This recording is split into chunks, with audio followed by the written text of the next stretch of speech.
So you'll see I'm taking all kinds of advantage of the little molly strapping I have. I have my bipod extensions here.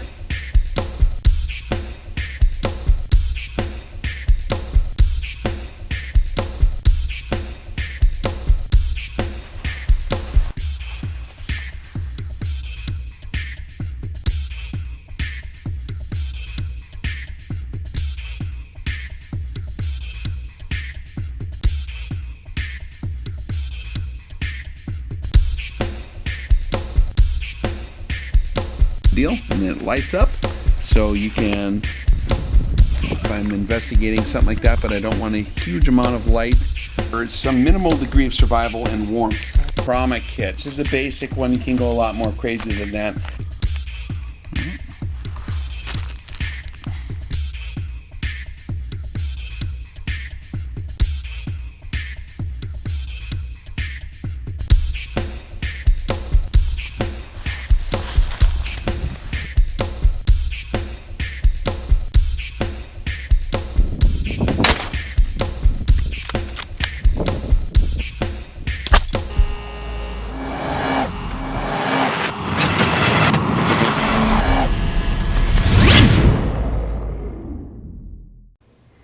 Howdy guys, Rex here.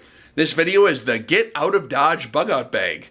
I am now recreating my bug out bag, which I've had for a long time. I got some newer equipment that's more versatile, more lightweight, and a lot more tools available nowadays than they had when I assembled the last one I made. So before I unpackage everything and cram it into the bag, I kind of got it all laid out here so you can see what I'm going to be cramming into there. Now mind you, each person's Get Out of Dodge bag is going to be configured differently. I have point A and point B for where I'm at. Your point A might be different than mine, and your point B might be different than mine, right? The distance you have to travel from point A to point B is definitely going to be different for each person. That being said, this will have to be modified according to where you're at. You might have to carry way more water than me if you live in a more arid environment than I do, or if you have no options for really taking game, or if you don't have those conditions where you have field conditions where you can collect game on the way to survive, then you might have to carry more food and you might have to make some sacrifices in terms of weight in some other areas. But this is just an example of things to consider, different tools that you might need. And in terms of combat equipment, I thought that for a Get Out of Dodge bag, the biggest problem you're going to have is bad guys. If you have anything that they want, they will take it. If there's an invasion of a foreign army or something like that, then you really got problems. So that all being said, I did elect to go for my special weapon, which is my forte, which is my precision rifle, because that's what's going to give me the most unique survival capabilities and the best combat edge that I would against an invading army. God forbid that ever happened. And of course, if I link up with anybody else, they're probably going to have the carbine department completely covered. Shouldn't be a problem. If they need to lay down suppressive fire, they'll do their job just fine. Being that my little specialty is the precision rifle category, that's what I'm going to be carrying. So my kit might be a little different than yours. If that's not your shtick, then you might have to do something a little bit differently. So there's a lot of different options you have in terms of how you configure this, and kind of what your strategy will be for how you're going to cross a terrain, what your priorities are. If your priorities are going to be to really bring it to the enemy, like Red Dawn style, then that's kind of more how this bag is set up. That's the way my brain rolls with that. If I have to leave home, I'm not going to be happy, so I would probably fight for my home, or at least my home country if that situation would ever happen. So that's kind of the spirit of where this particular one's coming from. More of that Hollywood Red Dawn scenario type deal, right? So in that circumstance, I can use my precision rifle to get a hold of pretty much anything I'll ever need. And so I will be able to annotate my kit as I go and edit things. As long as I have my specialty weapon and my little special skill sets, it'll keep a guy alive a lot longer than I would do if I would just engage in a firefight. All that being said, that's the direction that I've come from with this particular bag. This is a Precision Shooters World War III bug out bag. If it's simple economic collapse, you're going to probably configure this a little bit differently. I understand that. But a lot of this is geared for really bringing it to the bad guys and then collecting everything else you need on the way. So take a look at the bag and look forward to your commentaries on the bottom. I'm sure you'll have different preferences for food and for different things here, but take a look and see what you think, and enjoy the video, guys. There's a whole diversity of different ways you can go depending on your terrain, your situation. If you're in an urban environment, rural environment, open country, the woods, this might all be modified quite a bit depending on where exactly you're at. This is just an example of the way I set up some of my stuff. This is actually a brand new setup, so everything's still in the packaging here so that I could show you kind of what we're looking at. It still has all the brand names and everything on it. That way you guys can see exactly what it is we are looking at. All right, guys, here's the base of the system. This is an Eberlestock pack. With this pack, I can store my full-size rifle over here with absolutely no problem. It distributes the weight very nicely. You frame it. It's a very lightweight pack. It's not modular like some of their other systems. It's developed for like more mountain, alpine type applications. But we'll get into that after a little bit after we show you all the stuff we're going to put in there. We do have a lot of items here. Let's start off with the rifle. This is something that a lot of folks are going to be curious about right off the bat. This, of course, is the World War III rifle. We've been showing you guys for a while. This is the Remington 700 AAC that we put into a Macmillan A5 chassis. I have the SDN6 that attaches the AAC fast attach 51 tooth hider up here. Very modular. I am running the primary arms 3-18 HUD DMR scope. That's specifically calibrated for the 7.62, the M118 ammo. They have 175 grainers, which I happen to. My field loadout for something like this is not more than 100 rounds. If you can't get yourself back home with 100 rounds of precision rifle fire out of a 7.62 properly set up, then you have problems. And if you absolutely need to have a different weapon with more ammo, I'm guessing that you'll be able to get a hold of it somehow magically by using those rounds, right? Part of this rifle system, obviously, is we do have this sling on here. That's a Magpul sling. That's a pretty nice deal. I got the long rail on there. They see the magnetic attachment on the rifle is for these Javelin bipods. Now I have a tripod, this long tripod, ultra lightweight carbon fiber, magnetically attaches into this rifle mount. I have it situated far back so that it is balanced on the tripod at the moment, but you can move that back and forth. Now, if you can also use the Javelin bipod, ultra lightweight again.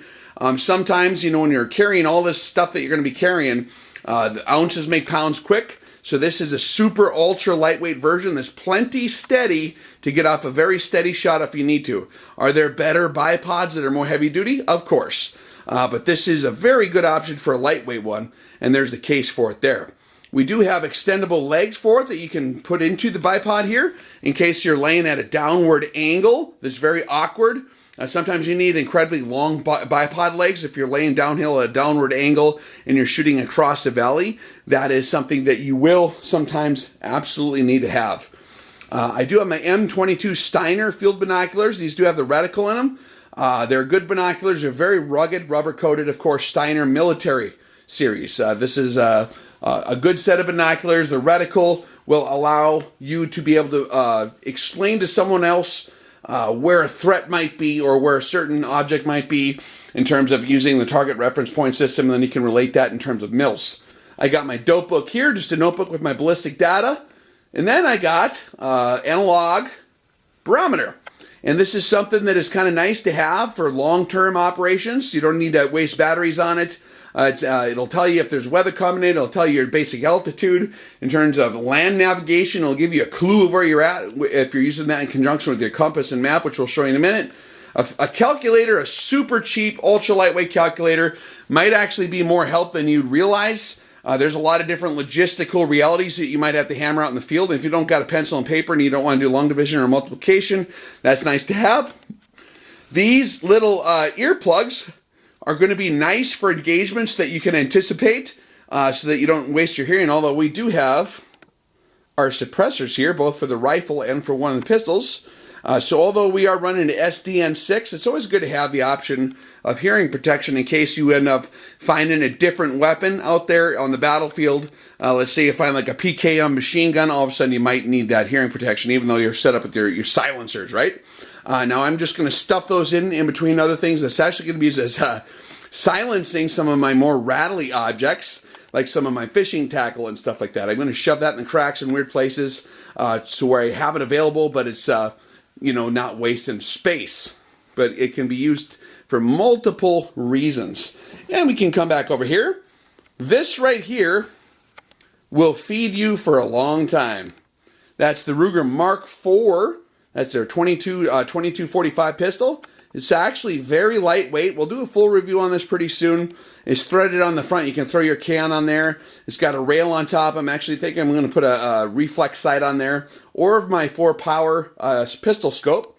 And this is a very, very good pistol. I've used these for a long time, for over 25 years, and they're plenty accurate enough to go ahead and feed yourself with small game, small animals. If you have any kind of fieldcraft sense about you at all, you can set up a hide. You can even take large game with this. If you pop them in the forehead, you find a large mammal like a deer or a bovine or something like that, whatever you need to do. And of course you can carry, each one of these little rounds is a meal, right?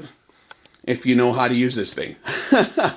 And so do practice with your stuff that you're going to use. The more accurate you are with your pistol, the better off you are. But this is the most long-term solution if you have to like cross, a few hundred miles in decent weather and feed yourself.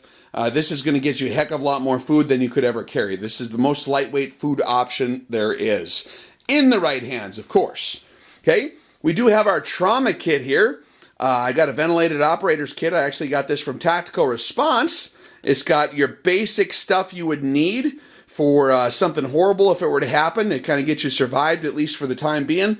I do have a tourniquet, an extra tourniquet here, and I got some scissors. Of course, you're going to need training with that to be able to be effective with it. But that's going to, a very important thing is to have some kind of medical kit. There's a lot more comprehensive kits out there. This is just a good, simple, lightweight way to go that has the essentials and is not going to confuse anybody, and very universal. Anyone who's got any kind of first aid, medic training, EMT training should be able to use everything in here, no problem. I have my SDN6 for my primary rifle right here. I just throw it on the front of that. Also, I got my Mark 18 if I so choose to have that. That will be in the car ride. Mind you guys, all this stuff, I'm not just going to be walking away, hopefully. I will start off in a vehicle. If for some reason I have to bail out of the vehicle, which will have way more stuff than this, I'll at least have these necessities to be able to cover a lot of ground to get to my location, my safe spot, right? All that being said, this does have modularity with those vehicle weapons like my Mark 18 or my M4s, stuff like that, or my 300 Blackouts to other specialty weapons. I do have my Tyran 45 suppressor, which I will use for this. This is my Mark 23 HK, and this has a streamlight on it, and in a 45 caliber, this weapon is actually very accurate. That's one of the reasons I actually insisted on a little bit more weight. It's incredibly rugged. The cleaning required is minimal, but you have a very, very heavy hitting platform that's also very quiet at the same time. Subsonic 230 grain 45 rounds hit very hard, but they're also very quiet. And if you know what you're doing with that pistol, you can shoot stuff farther than you might think, 50 meters plus, easy. Any bad guy inside 100 meters that you need to quietly take out, you can certainly give them trouble. If you're sneakier than that, this is a good way to put a bad guy down right now if you need to do it quietly to take advantage of a certain position, certain cover that might already be occupied by the enemy forces, like the invading North Korean Russian army or whatever from Red Dawn, right? We also have here, of course, the toe support bag. This particular one is from Field 18 Gear, which will be released very soon. We'll be talking about some of that stuff. Right now it's still in the works. We have the Leupold RX 2800 laser rangefinder. It's the best, most lightweight, cheapest rangefinder I can find that'll get you out to 3K real easily. And that's only it's under 500 bucks. An incredible option there. I have my Schmidt Bender kit. Any optics lens cleaning kit that you have is going to be a good idea. Optics, you know, you can use your t-shirt, but this doesn't take up any weight, and this could be crammed anywhere. It does have a little bit of juice in there to clean the optic. It does have a nice lint-free cloth. It does have its own little pouch to keep that clean. Those optics are nice to keep maintained for long-term operations. I do have the Garmin 701 Trex with applied ballistics. That is a wrist-mounted GPS unit, which also has your Jump Master program, all that other stuff. We just did a review on this, and it has your ballistics and all that kind of stuff as well. Very nice item to have if you need to, memorize where an ORP is at, or if you have your bug out location on there, or if you know your coordinates to where you need to go from your map, you can type that in there and navigate. Very, very good way to go. Now, I actually do, as part of my kit here, have a spotting scope. Now, I picked one that's very compact and easy to use and actually works good. This is the Bushnell Elite. This is very lightweight. This is something that when I have a spotter walking with me, they're going to have their own kit. They might be the person on the carbine or the DMR rifle, and I can keep this as part of my kit. And it's nice to have observational skills. A lot of people would say, hey, Rex, you know, that's wasting calories carrying that around. Why would you do that? Well, it is using calories to carry it around, but how many calories does it take to walk 5 miles in the wrong direction when all of a sudden you realize there were actually bad guys down there? And if you only would have had a spotting scope, you could have just totally avoided that instead of having to invest in either a firefight or you have to, reroute. So optics is very important. It lets you see where you're going. Just an extended set of eyeballs is worth a lot of stuff. And this is a very compact unit that's easy to pack, and it doesn't really take up all that much weight. We do have our fixed blade knife here. This is a cold steel Tanto point. Really heavy duty knife, carbon steel. You can sharpen this and maintain it very easily. I do have my knife sharpening kit over here, which is a really nice one by Lansky. Very nice knife sharpening kit. And we also have some zip ties. That's what is in the bag here. You can shove them anywhere. They're very handy for all kinds of different stuff. You might not know what you need to do with zip ties, but it's nice to have. I do have this little credit card toolkit, which you keep one in the pocket as well, but it's nice to have one in your bug out bag. There's a lot of different little things you can do with it. It doesn't take up any space or any weight. I have 6 lightweight aluminum tent pegs, which are very handy for setting up a shelter, which you can do with some of your poncho stuff. You have a bivy sack and you have a mil-spec poncho. You can get creative and make some shelters with that. I have batteries for any of my critical equipment, stuff that is you don't want to go bad. Also right here we have a head-mounted lamp, which is something that uses LEDs, which lasts for quite a while. That's a very good way to navigate. So here we have some general tools like the commando saw. That's just a little deal that you can pull off and you can saw through wood with that. We have a multi-tool. And then we also have the fix-it sticks for the precision rifle. This is our little torque kit. And this doesn't hardly take up any space or weight, but it is crucially important when you're running any kind of precision rifle. And if you want to maintain this thing for long-term operations, it is wise to make sure that you have the proper tools so that when you do your cleaning and disassembly, you can do that. You can change out optics if you have to, and you can get everything attached. It has all your bits and adjustments. We do have the weapons cleaning kit by Otis. This is the actual Patriot series. It's kind of a lightweight, affordable option here. It's something you can pack pretty easily. I got Spartan Accuracy Oil, Modern Spartan Systems Accuracy Oil, and Carbon Destroyer. Those little bottles are going to go a long ways, in all honesty. Very, very slippery stuff. They come in nice, little, easy to field bottles, and very handy for that. I also have these little tiny bobber lights. Okay, you can find this in the fishing department. They're about as big as, a little bit bigger than a match. And you click it, and there's a little LED bulb on there. You can use that to inspect the bore of your rifle. You can use that as a miniature, tiny little light. You can use it as a marker. And I have 3 different colors so that if you need to use it for communication or to mark something or to send a signal to somebody else who's long distance off, you'd be surprised how light goes in the pitch black dark. And so that's something that's very handy as well. What else do we have here? We have a fire starting kit, obviously, right? We got a fire starting kit, a little bit of kindling. That's going to be very helpful, especially if it's nasty and rainy. And this is probably going to be your best friend right here. Good old-fashioned Bic lighters. That's the easiest way to start a fire as long as they work good. I am going to keep these in a little box so that they don't just gas off. And then, of course, we have a UCO. We have our stormproof match kit and we have a signal kit, magnesium strip and all that business. So we have multiple ways to start fire. None of them hardly take up any space. They're all super lightweight. And it fits in the nooks and crannies of the pack. It's really not a burden to do, and it gives you multiple options to start a fire. That's going to be something that'll save you. And over here we have some critical equipment. Basically what a guy's going to plan to wear, if this is part of your daily dress attire, is actually, you don't want to be walking around wearing your Marpats or your DCU or your different camouflage patterns all day, anticipating when you might have to bug out. That's not actually all that camouflage, right? Unless you're in the forest, woodland camo or a military uniform is actually not camouflage. It actually makes you stick out like a sore thumb.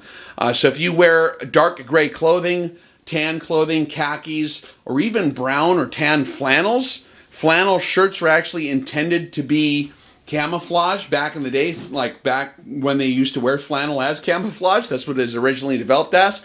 That's also works very well as urban camo, and you'd be surprised how well it works in the bush. Now, with all that being said, as a part of the bug out bag, we do have a ultra lightweight ghillie tog, which is something that doesn't take up space. It's like a fraction the weight of a conventional ghillie system. And when you do have to get in the situation where you might have to, God forbid, use this rifle, concealment is what's going to give you your edge. If you have a really effective way to conceal yourself, you're going to veg up on this ghillie tog, and you're going to be very, very sneaky. Likewise, we have the boonie hat with a veil from the same outfit, and we'll be doing reviews on these very soon. And that veil can actually be hung over the front of the rifle, and the optic to conceal your movements, to conceal your bolt movement, your ejecting brass, and also to kind of really put a damper reflection you have coming off of your scope or your optics. And so a very just effective piece of kit. This is going to cover your back, your shoulders, and your face, the part that is pointing towards the bad guys when you're in your FFP. Let's go to the other side here. If you look down here by the weapons, we got our food kit, okay? Now, there's a million ways that guys will think about this. There's a lot of different preferences. I do have a couple MREs. They do have the heater packs in them. These are the actual mil-spec MREs. The heater packs you might not need for most applications, but if it's winter time and everything in your ruck freezes up, you'd be surprised how nice it is to thaw out your food. Now, there has been times when I have eaten frozen MREs and they were like ice cube bars that had kind of a salty flavor to them. However, a heater pack is nice unless you got thermal observation on you. I do have these emergency rations here. There's a lot of calories in them. I think there's 2,400 calories per kit here. And they take up, they're little dense little bricks or little bars that you can eat. It'll keep you alive. Now, is it tasty and all that business? Well, we're not going camping for fun, are we? But it's a very compact way to store a lot of calories. Now, between these spices, I do carry salt and pepper and some just of my favorite spices here because they don't take up a lot of space, but I'll tell you what they do is that all of a sudden they make a reasonable meal out of pretty much any critter you can find. And if you got this deal, like we said earlier, plus a few spices and a little bit of a mess kit, like some skewers and your mess kit, you're going to actually be doing pretty darn good.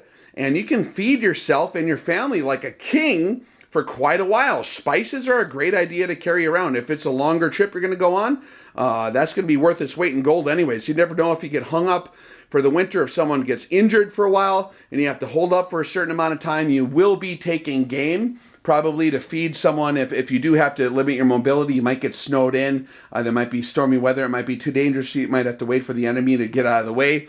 There's a million reasons why your stay might be longer than you think. So you need other options in terms of just food. You don't want to carry all your food with you. Your food and your water to carry with you is going to be way too much weight. You're going to have to need options to use the land as you move. I also do have my tuna fish back here. That's just Walmart. I got my tuna packs. That's something that you can have protein on the fly. We also have a generic water bottle here. This is a clean canteen, and this is something you can actually heat up on the fire. So if you're making a stew or whatever you're doing, or if you need to heat up your coffee, I actually do throw some coffee in my kit. Again, it weighs nothing. The instant coffee packs, of course, we're going to not necessarily have all this packaging on when we put all our kit together, right? It'll all be very compact when we tear it down. But it is nice to have that. There might be those days where you just really, need that added comfort or boost of coffee, right? And so having one canteen should be sufficient per person per day if you can resupply water as you move on the way. A lot of people are going to be taking advantage of the defilé afforded to them by creeks and rivers. And so if you're traveling against a body of water, there'll be no shortage of water. A lot of people even take a raft or a canoe when they're traveling in those days. That might not be, the best option for concealment, depending on the situation, of course. But a canteen, you should be able to cross some kind of form of water. But what you will need is a form of filtering that water, okay? So what you're going to need is a form of filtration. And here we have the mini filter by Sawyer. This is a really neat unit. You can actually hook that on to a water bottle. You can use the syringe and suck out of a pond and then inject it into a clean canteen. And you can just drink straight out of it. So it's actually a pretty handy little tool. That's going to filter out most of your bad stuff like your Giardia, all the stuff that wants to kill you. For backup, or if you don't have time to do all that, there's sometimes when you just need to grab water quick. You're going to have drinking tablets, the water purification tablets. These are iodine based. And what I also carry too is we have a secondary first aid kit here, by the way, just an ultra lightweight one for little normal owies and stuff like that. Not if you get shot in the chest, but for all your remedial other stuff, you don't want to let that fester and turn into an infection. But we do have iodine. This is Survival Shield iodine. I think it's a nascent iodine droplets. Very, very good. You can use this to purify water. If, God forbid, there was a nuclear exchange, iodine is going to be very important to supplement in your diet so you don't uptake the radioactive elements or that your body would normally uptake thinking it's iodine. There's a lot of radioactive iodine that comes out of nuclear fallout that will really kill you. So this is something the standard kit all throughout the Cold War in case that happens. Plus, it's very good in first aid as a disinfectant, and you can use it to purify water and a million other things. And it's just good for you anyways. Of course, sanitation is good to have. So we have the good book right here. This is actually the one I had issued to me back in the day when I wore camouflage ones. This is one I carried with me. And then you have some Johnson baby soap, which is actually a tiny little bottle, like a travel size bottle. We have a bristle pad. This is for cleaning your mess kit. It's copper, so it's naturally kind of antibacterial. And you can rinse it off very easily. And you can use that to do most of your scrubbing. If you have any of your canteen or any of your mess kit or your blade that you need to clean up. And that's pretty easy to do. We do have some field dressing gloves to avoid wasting soap. These are something you can reuse when you're getting really messy, gutting out an animal or skinning an animal. This can keep your hands clean so you don't have to, if you don't have water available at the time, then you can wait until you traverse some water and you can wash off your gloves and reuse them. But heavy duty gloves are good to have. Also, if you do have them brand new and clean, you can use them if you have to do a quick field surgery or something like that. If you do have a doctor or someone who can perform that, having some good gloves is a good way to have. I like these because they're heavy duty. We do have some Equate, just, washable little wipe deals, the alcohol wipes. And these are going to be important for sanitation. Actually, guys, is something that is very important. They discovered that in the Civil War, as when they really started inventing a lot of things that saved millions of soldiers' lives. If you research the history of war and battle, one of the biggest casualties is due to people not being sanitary. And if they get shot and they're getting fixed on, the unclean conditions have killed a lot of people. So with the advent of soap, a lot of guys have survived a lot of bad wounds. And so sanitation is very important. We do have some extra socks here, guys. Socks are actually more important. If you haven't done 20-click road marches carrying 100 pounds, and not had your laundry service out there, it's very easy. You step in the wrong puddle and you got wet feet. When you get to a safe location, you're going to want to be able to change socks, and you can clean off the other ones, dry them out, let them that night, whatever you got to do. I recommend actually spending a little money getting some good socks. These are really good. These are the Combat Boot Socks by Thorlo. I've been wearing them for a while, and they're really, really nice. You can also do good wool hunting socks. You got these real trees here. They're pretty good. I mean, stuff like that works great. We do have some extra items over here. You might notice the super glue. There's a million things you could use for super glue. Your kit might, go bad. Something might come apart. But also, it's used in surgery. It was actually originally invented for surgery purposes. If you have minor wounds, things like that, or if there's something the dock needs to glue back together on you, it's nice to have some super glue available. And we do have some additional tinder, which we're actually going to use to help us start fires. But stuff like this, again, doesn't take up that much room. In fact, it can be used to muffle stuff like your fishing tackle. Here we have some little fishing weights, the ones that you bite down onto your monolithic line. We do have some monolithic line specifically just for fishing here. And then we have a hook kit. It's a little bit rattly. So what I'm going to do is I'm just going to shove some of this extra stuff, the earplugs and the little tinder packs like this. You can just shove those into here to silence your equipment. And then you can have your fishing gear, which can feed you again for a long time. If you find a body of water or a river and you want to hang out for the winter or for a while, and you don't want to be, if there's not a lot of game, you can fish all day long and feed yourself and be very, very fat and happy, even in the midst of a tragedy if you have fishing gear. Something people might not think of, but very, very handy to have. Doesn't weigh anything, doesn't take up hardly any space. A basic mess kit, stainless steel. And this is a good way to cook stuff here, guys, too. Skewers.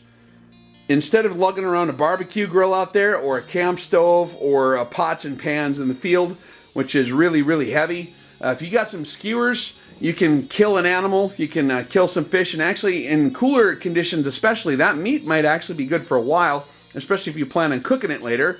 Usually it's just the surface that starts to go bad, and if you cook it thoroughly, you're fine with your spices and stuff like that, but you can put it on a skewer. And that's a very, very easy, super compact, lightweight way to cook that. And you can't fit it. You might not be able to fit an entire deer on a skewer, but you might be able to cut off enough of it for one meal and chop it up and put it on there. And that's a very, very good way to go, in my opinion. Here we have an actual veil. This is an additional veil. This is very, very thin and almost transparent when you unfold it. This is something you can use to conceal your equipment or yourself in an FFP as well. If you're doing something with your rifle, or if you're in hide, or if you're glassing things out, having a veil, or if you have to navigate when you're under observation, or if you've dug in someplace. And this is a good way to offer a little additional concealment, and it weighs absolutely hardly nothing at all. Here we have, of course, a lens and a compass. You're going to use that in conjunction with your paper mats, which we have in the bag there. And then we have some chem lights. I just got a few of them, enough for certain situations. You never know when you need additional lighting. There might be times when all you need is light for a while, or to mark your location, or you're expecting a pickup, or you want to send a signal, something like that. You can crack a chem light, and they're just handy to have, and they don't take up a lot of space again. We do have our candles, our emergency candles. These are 8 to 10 hour candles, and these will help you start a fire. These will keep you warm, actually. If you build a shelter properly, they'll keep you surprisingly warm. And again, something that's just important to have. Of course, a poncho. Most people die from hypothermia when it's like 40 some degrees. And so something like a poncho might be really helpful. And this is just a mil-spec poncho kind of deal you got. And I also got a bivy sack. This is kind of an option that you can use that's way less weight than you would have in a sleeping bag. It folds up very tight. It's an insulated bivy sack. And this is something that will keep you alive. Might not be super comfortable, but if you're creative and you were a Boy Scout or something like that, you might know to bury yourself in pine cones, pine needles, dirt, leaves, anything that you have, tarps, whatever you can find or make some kind of shelter out of this very easily, especially if you have some paracord. So here we have our paracord, and if you have your paracord, this is 7-strand with the monolithic line in the middle and also the stainless steel and all that other stuff. So if you use your bivy sack or your poncho in conjunction with paracord, you can get creative and make all different sorts of shelters and stuff like that. That's something that you want to go and take a Boy Scouts class from to be able to survive. There's a lot of stuff you can do if you just get creative.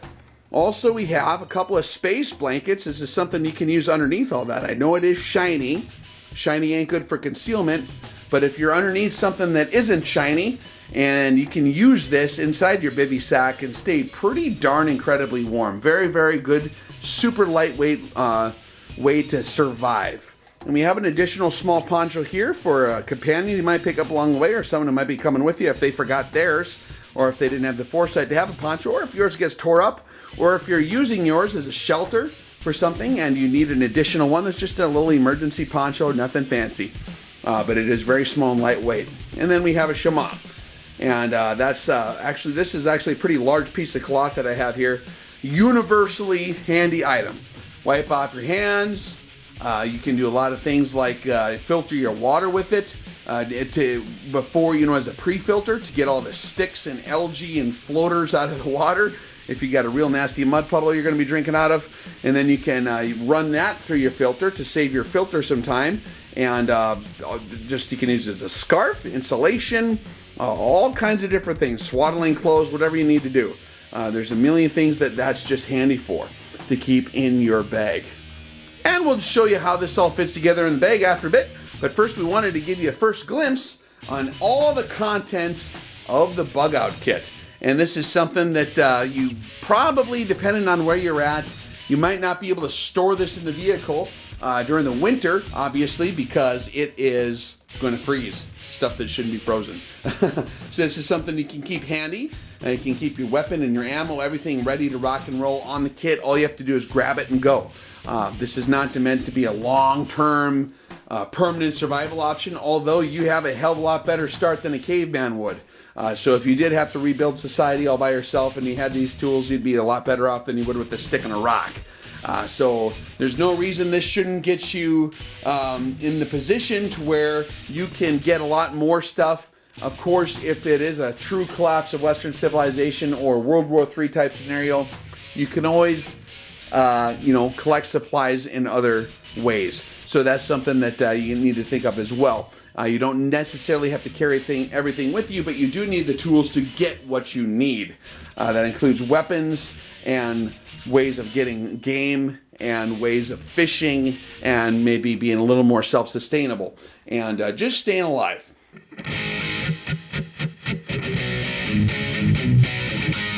Another idea, guys. This might seem silly, but I might just take this optic with me.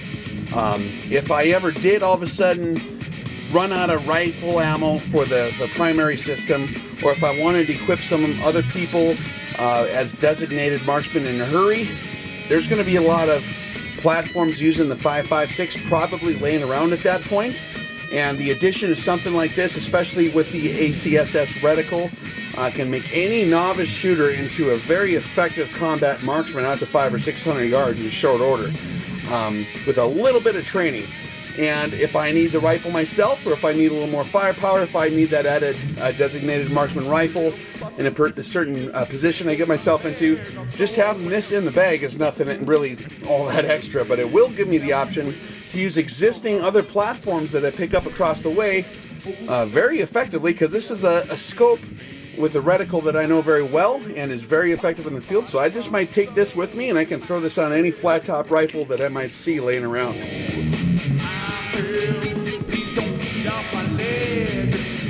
Believe it or not, guys, something I'm actually going to probably have in my kit as well, if I can possibly have any room for it, is going to be the addition of thermal imaging, especially for a rifle optic.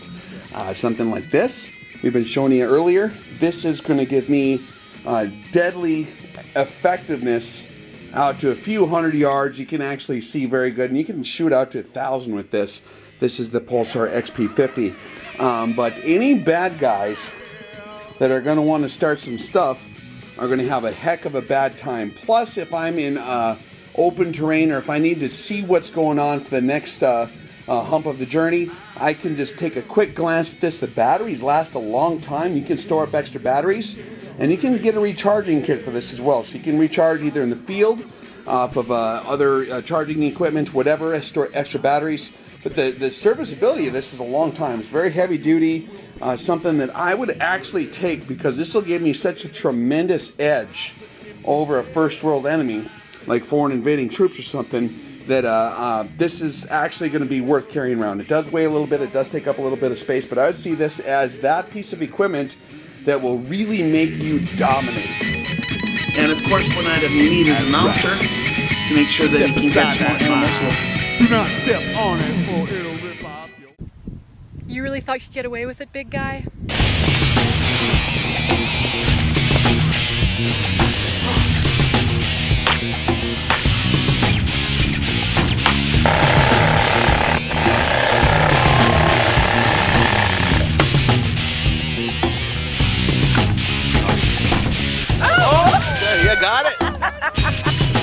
Alpha 9 or Tango 1-3, this is Pirate Lizard King. Indexing hasty solution is 7.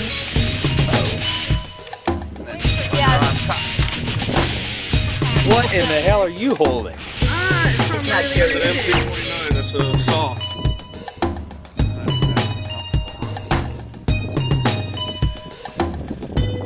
Target's got good cover. Look for danger space for a headshot at TRP-5.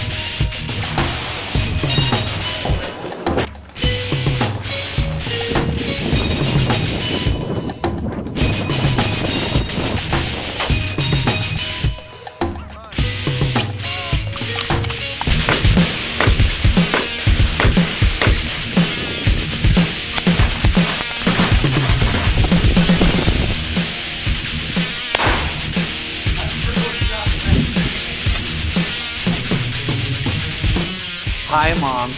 It's me and my pals. Say hi, guys. Yeah, dude. Oh, man. You're shorter than I expected. These are super.